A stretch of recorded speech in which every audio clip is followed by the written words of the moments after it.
Hi, this is Todd from stringclub.com. This is a video for beginner guitarists about the most hated chord that all of my students don't like to learn, and that's the F chord. The reason that this is such a problem is that there are so many songs that use that chord. A lot of songs are in the key of C, and of course that's our 4 chord, so it's very common. The problem with it, of course, is it's a bar chord. We have to bar across all 6 strings.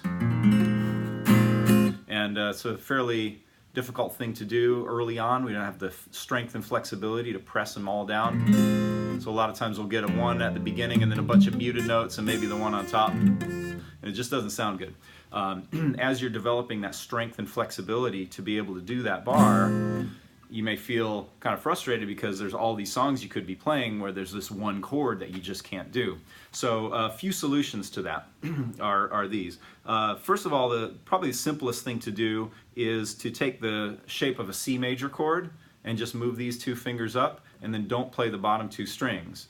Now, one of 2 things could happen. You might strum these 4 strings and get the open C ringing there, which actually makes this an F major 7 chord, which is a slightly different chord. It's a little richer sound, a little kind of a jazzy sound, I think. In some songs that will sound good, and some it won't. It just won't sound very appropriate. The other thing that might happen when you do this is you may accidentally touch that top string just a little bit and mute it.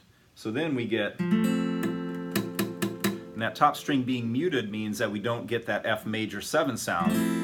We just get the 3 notes that make up an F sound right there. Now, it's not a very full, rich sound, but as a beginner, if you're just trying to play these songs and you want to enjoy them without feeling like that chord is missing, well, of course, you can just strum that chord. In the meantime, be working on your strength and flexibility for the full bar chord.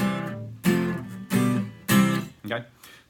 So that is one idea. Mute, purposely, lightly touch the top string so you only get these 3. Something else I have my students do sometimes to fill out the sound, if you want to add in the 3rd fret on the 5th string, you can do that. So you've got 3, 3, and then 2, 1, and then mute that top one.